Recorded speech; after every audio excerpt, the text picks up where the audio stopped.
뉴만의 건강관리 체계 이론 굉장히 어려워하고 골치 아파합니다. 이 영상을 시청하는 그 순간부터 스트레스를 받고 있을 건데요. 가슴이 찡해지는 그런 느낌이 있을 거예요. 아, 뉴만 왜 이런 이론을 만들어가지고 우리의 머리를 아프게 하는지 잘 모르겠습니다.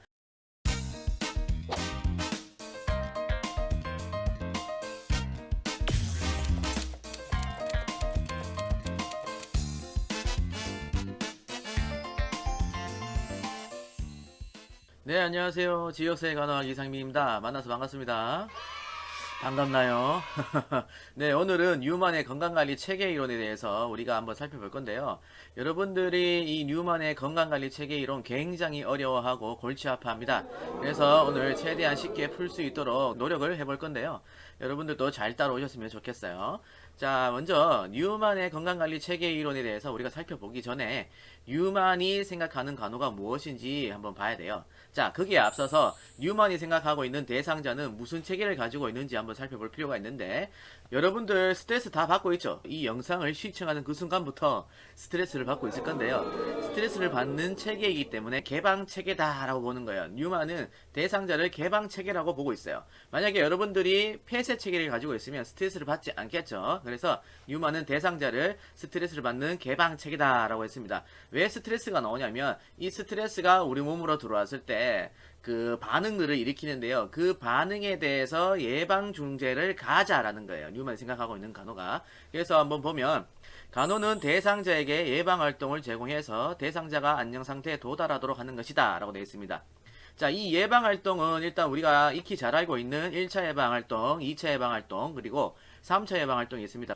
자, 1차 예방 활동은 위험 요인을 피하는 것이고, 2차 예방 활동은 조기 발견, 조기 치료하는 것이고, 3차 예방 활동은 복구시키고 재활시키고 삶의 질을 향상시키는 그러한 활동이 되겠다라는 거예요. 그래서 이 뉴만이 생각하는 이 예방 활동 대상자에게 제공하자라고 했는데 언제 제공하느냐라는 거죠. 아까 앞에서도 잠깐 말씀을 드렸다시피 스트레스가 대상자의 몸으로 들어왔을 때 어떠한 반응이 나타나는데 그 반응을 조절하기 위해서 예방 활동, 예방 중재를 제공하자라는 거예요.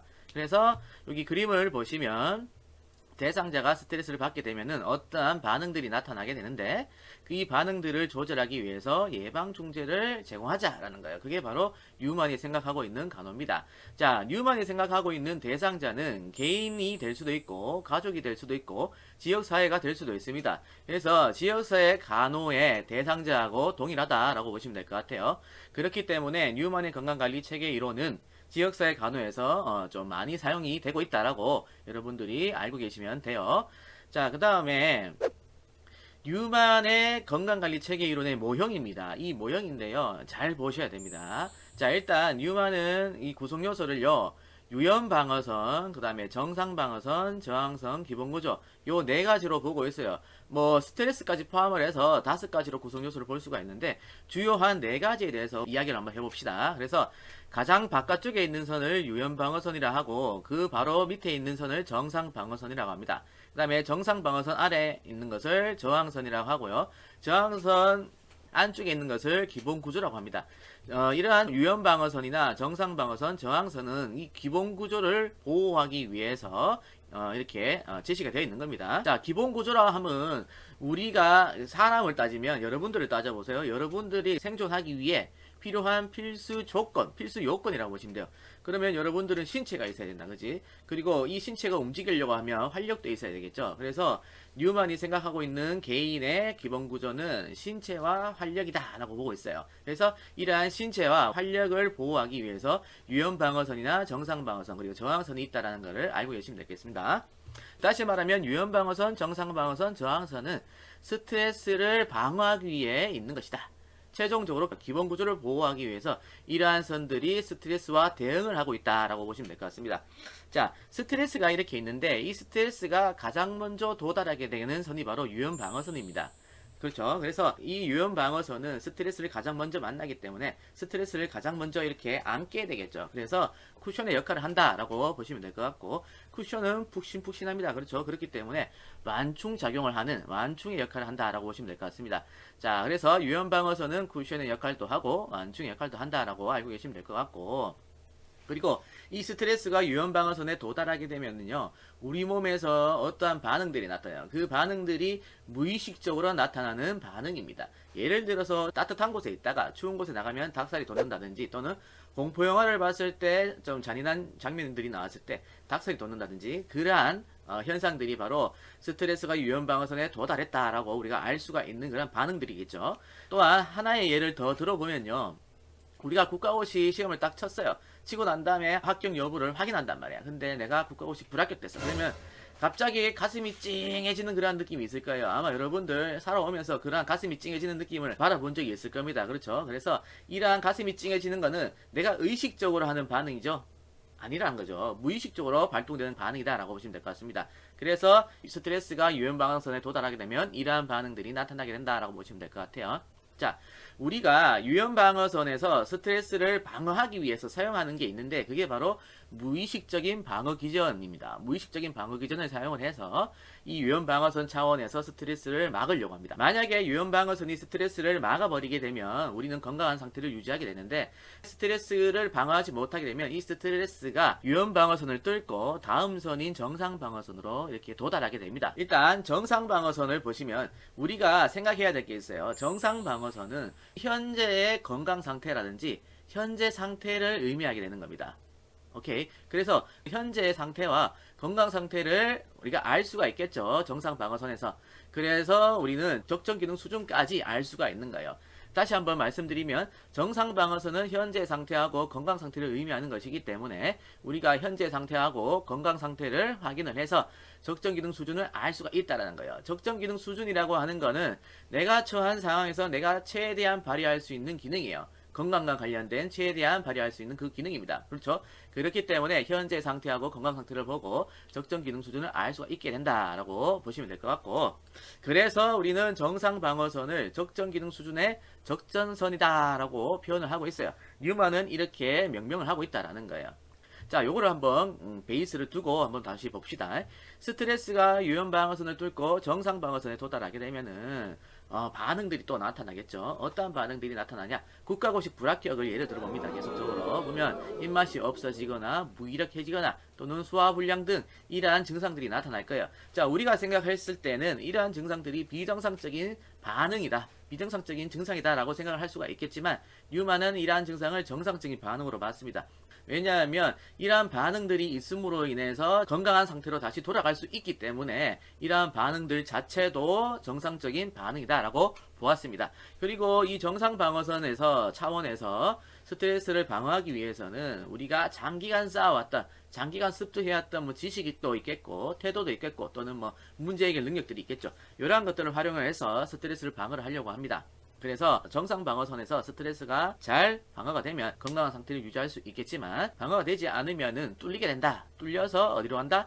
저항선에 침범하게 된다. 저항선에 도달하게 된다라고 보시면 될 것 같습니다. 그래서 이 스트레스가 저항선에 딱 도달하게 되면요, 우리 몸은요, 내부 자원하고 외부 자원을 활용을 해서 이 스트레스를 해결하려고 해요. 내부 자원에는 뭐 우리 몸에 있는 면역 체계들 이런 것들이 있을 것이고, 외부 자원에는 약물들이 있을 것이고 또는 수액들도 있을 것이에요. 그죠? 그래서 이 두 가지를 활용을 해서 스트레스를 해결하려고 한다라고 보시면 될 것 같습니다. 자, 우리가 아까 정상 방어선은 건강 상태를 의미한다라고 했고 적정 기능 수준을 의미한다 라고 했습니다. 그쵸? 그래서 이 저항선에서 하는 노력들은 정상 방어선으로 돌아가기 위한 노력으로 볼 수가 있는 거예요. 그래서 정상 방어선을 유지하기 위한 노력이다 라고 적어 놨고요. 그리고 이와 같은 말로 적정 기능 수준을 유지하기 위한 노력이다 라고 표현을 할 수가 있는 겁니다. 왜냐하면 정상 방어선은 적정 기능 수준의 적정선이기 때문에 그렇다라는 거 여러분들이 알고 계시면 될 것 같아요. 마찬가지예요. 이 저항선에서 스트레스가 잘 방어가 되면 우리는 건강한 상태를 유지할 수가 있을 거예요. 그죠? 하지만 이 저항선이 스트레스를 감당하지 못하고 뚫리게 되면은 어떻게 되느냐? 기본 구조에 침범하게 된다라는 거예요. 기본 구조에 침범하게 된다. 그러면은 이 스트레스가 기본 구조에 도달하게 된다, 침범하게 된다라고 한다면은 이때부터 질병이 발생하는 거예요. 이때는 진짜 비정상적인 반응이 되는 거죠. 아까 정상 방어선에서 나타나는 그 반응들은 정상적인 반응이다라고 볼 수가 있는데, 이 스트레스가 기본 구조에 도달하게 되면 똑같은 말로 저항선이 파괴돼 버리면은 질병이 발생하게 된다라고 여러분들이 생각해 주시면 될 것 같습니다. 자, 그래서 국가고시 예를 계속 들어보면 소화성 기양이 발생한다든지 우울증이 발생할 수가 있다라는 거죠. 만약에 기본 구조에서 잘 방어가 된다, 잘 케어가 된다라고 한다면은 우리는 건강한 상태로 복귀할 수가 있는 겁니다. 하지만 여기 기본 구조를 침범했는데 스트레스가 우리가 잘 케어를 하지 못했다라고 한다면은 그때는 정말 사망까지 이룰 수 있는 그러한 상황이 벌어질 수가 있다라는 거죠. 그래서 유마는 유연방어선, 정상방어선, 저항선, 기본구조 요렇게 네 가지를 위주로 해서 스트레스를 받았을 때 우리 몸에서 어떠한 반응들이 나타나게 되는지 그러한 현상들을 모형으로 만들어 놨다는 거죠. 뉴만의 건강관리 체계 이론은 그렇게 보시면 될 것 같고, 일단 아까도 제가 말씀드렸다시피 대상자가 스트레스를 받았을 때 나타나는 그러한 반응을 조절하기 위해서 예방종지를 제공하는 게 바로 뉴만의 건강관리 체계 이론의 간호다라고 했는데요. 유연방어선하고 정상방어선에서 나타나는 반응을 조절하기 위해서는 우리는 1차 예방 활동을 제공하면 돼요. 1차 예방 활동을 제공하면 된다. 그래서 유연방어선하고 정상방어선에서 나타나는 그러한 반응을 조절하는 것을 우리는 유연방어선하고 정상방어선을 강화한다라고 이야기를 하는 거고, 그 다음에 저항선도 마찬가지예요. 저항선에서 나타나는 그러한 반응들을 조절하기 위해서 이 저항선을 강화시키면 된다라는 거죠. 그렇기 때문에 저항선을 강화시키기 위해서는 2차 예방 활동을 제공하면 되고, 기본 구조는 3차 예방 활동을 제공하면 된다라고 여러분들이 생각해 주시면 될 것 같습니다. 자, 이렇게 하면 뉴만의 건강관리 체계 이론의 절반은 끝났어요. 자, 문제는 다음 페이지입니다. 자, 일단 이 뉴만의 건강관리 체계 이론을 활용을 해서 지역사회 간호에 우리가 대입을 할 수가 있는데요. 특히나 뉴만의 건강관리 체계 이론에서 국가고시에서 출제되는 부분은요, 각 구성 요소에서 우리가 어떠한 내용들을 사정을 해야 되는지 그거를 살펴봐야 되고, 그 다음에 1차 예방, 2차 예방, 3차 예방 활동에는 어떠한 것들이 포함이 되어 있는지 그러한 부분들을 공부를 해주셔야 돼요. 한번 봅시다. 일단은 토탈적인 주제는요, 10대 임신입니다. 토탈적인 주제, 즉 다시 말하면 스트레스 또는 문제를 10대 임신으로 잡아봤을 때 개인의 스트레스는 10대인 내가 임신을 한 게 스트레스가 되는 것이고, 그 다음에 가족은 우리 가족 구성원 중에 딸이 있는데 그 딸이 10대야. 근데 그 10대가 임신을 해버렸어. 그게 바로 가족의 스트레스가 되는 거고, 그 다음에 지역사회는 10대 임신이 증가하고 있다는 거예요. 이게 바로 문제가 될 수가 있고 스트레스가 될 수가 있는 겁니다. 그래서 이러한 스트레스에 대해서 우리가 유연방어선, 정상방어선, 저항선, 기본구조에서 어떠한 내용들을 사정을 해야 되고, 그리고 1차 예방활동, 2차 예방활동, 3차 예방활동에서 어떠한 활동들을 제공해야 되는지 한번 살펴보도록 할게요. 일단 유연방어선에서 우리가 사정을 해야 되는 거는요, 피로하고 다른 스트레스, 그리고 시스템, 체계를 사정을 해주면 됩니다. 자, 일단 대상자가 뉴만은 개인, 가족, 지역사라고 했기 때문에 이렇게 분리를 해놓은 거예요. 개인, 가족, 지역사회. 그래서 각각 우리가 사정해야 되는 내용들이 조금씩 다르다라는 거 알고 계시면 될 것 같습니다. 여러분들은 키포인트를 암기를 해주셔야 편해요. 10대 개인 같은 경우에는 어떠한 내용들을 우리가 사정해줘야 되냐? 임신과 관련된 피로를 사정해주면 돼요. 그리고 임신 이외에 다른 스트레스가 있는지 없는지 사정해주면 됩니다. 그 다음에 가족 같은 경우에는 10대 딸이 임신했잖아. 그게 바로 스트레스인데 그 스트레스 말고 가족 구성원들의 다른 스트레스가 있는지 살펴봐주면 되고요. 그 다음에 지역사회에는 10대 임산부가 제공받을 수 있는 의료 체계라든지 보건의료 전달 체계를 사정해주면 돼요. 그래서 키포인트를 보시면 피로, 다른 스트레스, 체계 사정이라고 되어 있습니다. 그죠? 그래서 이 키포인트를 활용을 해서 여러분들이 사정할 내용들을 공부해 주시면 되고, 그 다음에 정상방어선은 아까 제가 뭐라고 말씀드렸습니까? 정상방어선은 건강 상태라든지 또는 현재 상태다 라고 말씀을 드렸어요. 그렇죠? 그래서 현재 상태 또는 건강 상태를 사정해 주면 돼요. 자, 보면은 10대 같은 경우에는 10대 임산부의 건강 상태를 체크해 주면 되겠죠.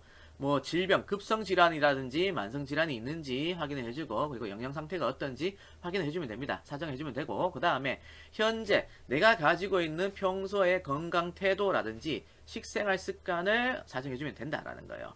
그 다음에 10대 딸 임신, 가족인데요. 가족 같은 경우에는 가족의 건강력을 알 수 있는 가족 결속력을 사정을 해주면 되고, 10대 딸 임신에 대한 가족의 현재 상태가 되는 10대 성행위에 대한 가족의 태도를 한번 살펴봐주면 된다. 설정해주면 된다라고 보시면 될 것 같고, 그 다음에 지역사회 같은 경우에는 10대 임신이 증가하고 있어요. 그렇죠? 그래서 10대 임신이 증가하고 있는 현재의 지역사회 상태를 사정해주면 된다. 10대 인구수라든지 10대 임신율, 그 다음에 지역사회 교육이나 수입 수준을 우리가 사정해주면 되고, 그 다음에 지역사회에서 우리가 제공받을 수 있는 피임 사업을 확인을 해주면 되겠다라는 거예요.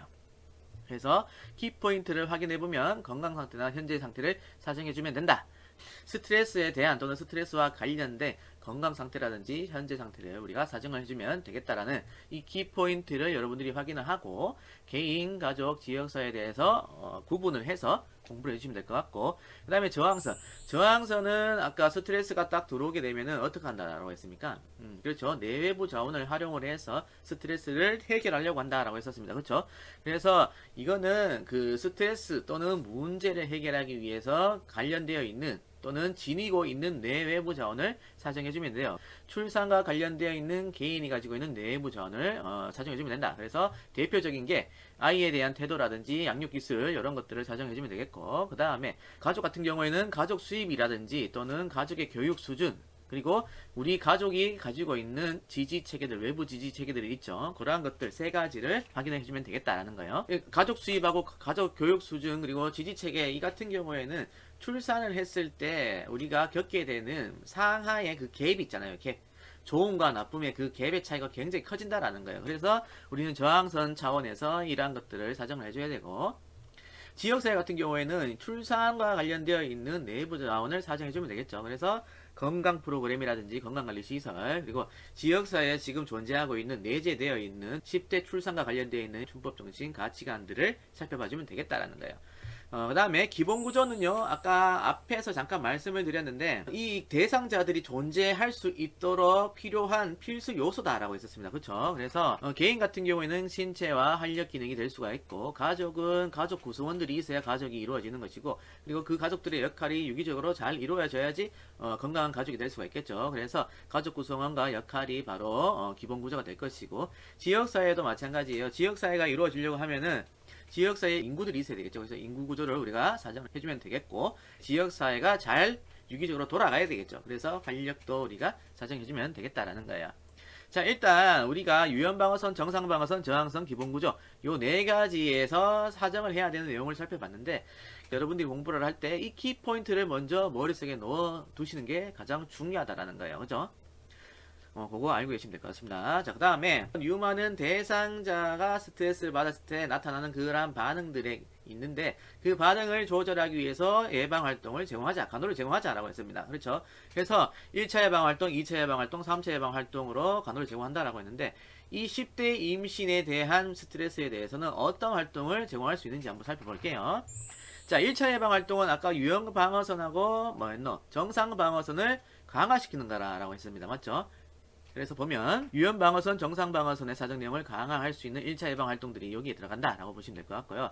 그리고 1차 예방 활동은 우리가 기본적으로 알고 있는 게 위험 요인을 피하는 거예요. 이거는 지금 스트레스가 10대 임신입니다. 그렇죠? 그렇기 때문에 10대가 임신하지 않도록 예방해 주는 게 중요할 수밖에 없다라는 거예요. 그래서 개인이나 가족이나 지역사회에서는 모두 공통적으로 이 10대 임신 예방이라고 하는 예방 활동이 제공되어야 된다는 거.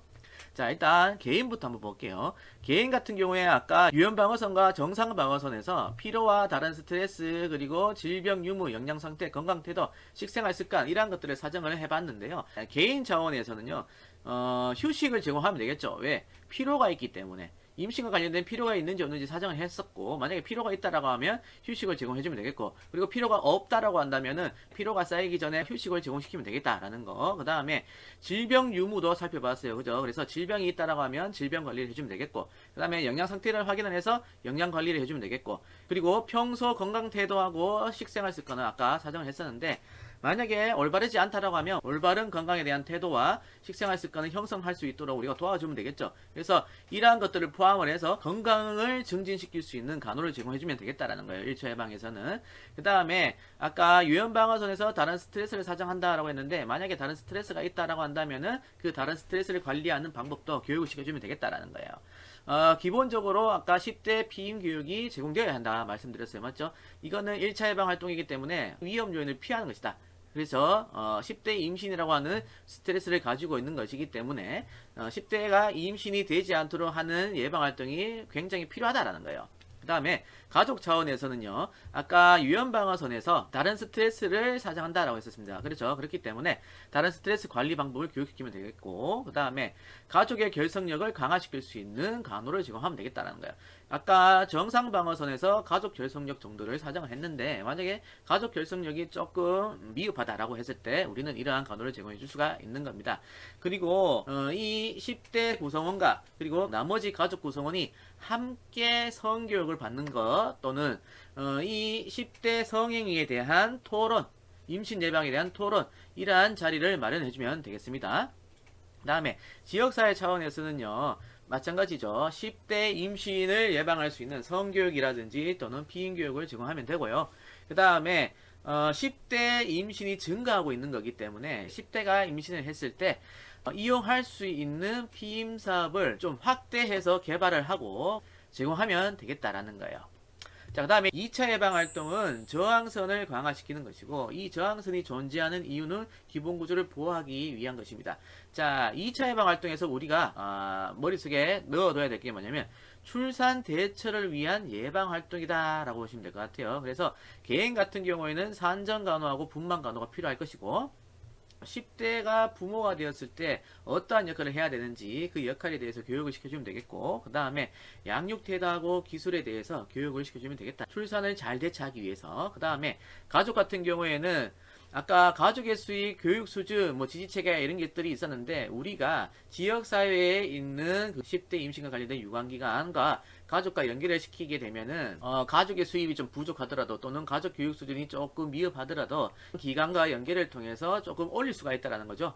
보완을 할 수가 있다라는 겁니다. 그렇기 때문에 우리는 지지체계, 지역사회 유관기관과 가족을 연계해서 지지체계를 확대해주면 되겠다라는 게 있고, 그 다음에 가족의 입장에서는 새로 태어날 아기가 우리 가족의 새로운 구성원이 된다는 거죠. 그렇기 때문에 새가족 수용을 위한 역할 변화에 대해서 적응할 수 있도록 지지를 해주면 되겠다. 그 다음에 지역사회 차원에서는요, 10대 임산부가 잘 출산할 수 있도록, 출산을 잘 대처할 수 있도록 그 10대 임산부들이 요구하고 있는, 원하고 있는 간호 프로그램이나 서비스를 개발하거나 제공해주면 되겠다라고 보시면 됩니다. 그 다음에 마지막 3차 예방 활동이 있는데요. 3차 예방 활동은 여러분들이 이거를 머릿속에 기억해야 돼. 10대 재임신 예방이에요. 자, 그래서 개인이나 가족이나 지역사회 모두 바람직한 성생활이라든지 또는 피임 교육을 제공해줘야 되는 겁니다. 공통적인 거고요. 가족에서 약간 다른 게 있는데 뭐냐면, 아까 2차 예방 활동에서는 새로운 가족을 잘 맞이할 수 있도록 도와주는 것이었고, 3차 예방 활동에서는 새로운 구성원을 맞이했을 때 가족의 변화된 역할들이 있을 거란 말이죠. 그 역할들이 흐지부지하지 않게 잘 유지되게 하기 위해서 지지해 주는 것이다 라고 생각해 보시면 될 것 같습니다. 그렇게 되면 우리 수업은 끝나게 되는 것이고요. 한 번 더 가보면, 뉴만이 생각하고 있는 간호는 뭐다? 대상자가 스트레스를 받았을 때 나타나게 되는 그러한 반응들이 있는데, 그 반응을 조절하기 위해서 예방 중재를 가해주자 라는 겁니다. 그 다음에 유연방어선, 정상방어선, 저항선 기본 구조가 있는데 여기 형광펜 친 부분들을 중심으로 해서 공부를 해주시면 좋을 것 같고요. 그 다음에 사정하고 예방활동이 있었는데, 이 사정 같은 경우에는 여러분들 키포인트를 잘 알아라고 했다. 맞지? 키포인트. 그래서 유연방어선에서는 피로나 다른 스트레스 체계를 사정해주면 됐었고, 정상방어선에서는 스트레스 또는 문제에 대한 문제와 관련되어 있는 현재 상태나 건강 상태를 사정해주면 되겠다. 그 다음에 저항선은 스트레스를 해결하기 위해 가지고 있는, 지니고 있는 내외부 자원을 사정해주면 된다. 그 다음에 기본 구조는 대상자가 존재하기 위해 필요한 필수 요소들을 사정해주면 되겠다라는 것이었습니다. 그 다음에 1차 예방활동, 2차 예방활동, 3차 예방활동은 특성들이 좀 있었어요. 그렇죠? 1차 예방활동에서 기본적으로 깔고 가는 베이스는 10대 임신을 예방하는 것이었다. 그리고 1차 예방활동에서는 유연방어선하고 정상방어선에서 사정되어 있는 그 내용을 토대로 해서 강화를 시켜주거나 해결을 해줄 수 있는 예방활동을 제공해주면 된다라고 보시면 될 것 같아요. 그죠? 그래서 우리가 개인, 가족, 지역사회를 구분했었고요. 그 다음에 2차 예방활동은 기억을 해야 될 게 키포인트가 출산에 대처하는 예방활동이다라고 보시면 될 것 같습니다. 기본적으로 2차 예방활동은 저항선을 강화시키는 거고, 저항선이 존재하는 것은 기본 구조를 보호하기 위해 있다라는 걸 여러분들이 알고 있으면 될 것 같습니다. 그 다음에 3차 예방활동은 깔려있는 게 10대 재임신 예방이다 라고 보시면 될 것 같아요. 그리고 우리가 아까 구분했던 게 가족에서의 2차 예방 활동, 3차 예방 활동인데 2차 예방 같은 경우에는 새로운 가족을 잘 맞이할 수 있도록 역할 변화가 잘 일어날 수 있도록 지지해 주는 것이었고 3차 예방은 이미 변화된 역할이 잘 유지될 수 있도록 지지해 주는 것이었다라고 차이점이 조금 있었습니다. 그렇죠? 그렇게 보시면 될 것 같습니다. 오늘 강의는 여기까지고요. 굉장히 어려웠습니다. 아, 뉴만, 왜 이런 이론을 만들어가지고 우리의 머리를 아프게 하는지 잘 모르겠습니다. 하지만 우리가 간호사가 되기 위해서는 이러한 부분도 공부를 해야 되기 때문에 여러분들이 이 영상을 참고를 해서 공부를 해주시면 될 것 같습니다. 네, 수고 많으셨고요. 궁금한 점이 있으면 댓글 주세요. 댓글. 자, 답변은 제가 아는 만큼 해드릴 거예요. 그래요, 수고 많으셨습니다. 다음 시간에 또 찾아뵙도록 하겠습니다. 안녕.